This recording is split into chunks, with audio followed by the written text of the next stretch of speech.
Friends, మీకు ఈ video నచ్చితే లైక్ చేయండి, సబ్స్క్రైబ్ చేయండి. ఫోటోని పూజా మందిరం పక్కన ఉన్న టేబుల్ పైన పెట్టేసి పూలమాల కూడా వేసేసి ఉంటారు. అప్పటి వరకు కూడా బాగా ఆ ఫోటోని చూసి ఉండదు.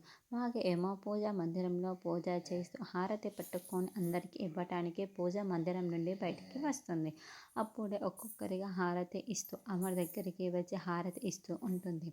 ఆ తర్వాత చివరికి ఆ హారతి ప్లేట్ను ఆరు ఫోటో దగ్గరికి పెట్టేసి అప్పుడే ఒక్కసారి ఆరు ఫోటోను చూసేస్తుంది. ఆరు ఫోటో చూసిన భాగ్య ఒక్క క్షణం ఆగిపోయి చాలా షాకింగ్గా ఆ ఫోటో వైపుకు చూస్తూ చేతిలో ఉన్న హారతి ప్లేటుని కూడా కింద పడేస్తూ ఉంటుంది.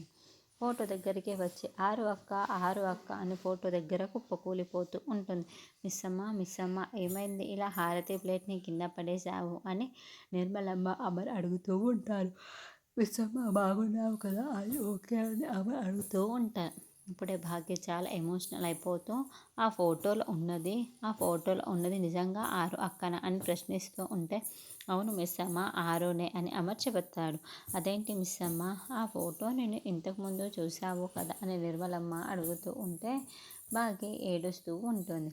ఆ అమ్మాయిని నువ్వు ఇంతకుముందే చూసావు కదా మిస్సమ్మ, ఇప్పుడు ఎందుకు ఏడుస్తున్నావు మిస్సమ్మ అని నిర్మలమ్మ అడుగుతూ ఉంటే, చూడ్డం కాదు అత్తయ్య, నేను రోజు మాట్లాడుతున్నాను, ఆరు అక్కతో రోజు మాట్లాడుతాను అని భాగ్య చెప్పటంతో అమర్ మరింత షాకింగ్గా భాగ్య మాటలు వింటూ ఉంటే అంజు పాప కూడా షాకింగ్గా వింటూ ఉంటుంది. భాగ్య ఏమో ఏడుస్తూ, అవును నేను రోజు ఆరు అక్కతో మాట్లాడుతున్నానని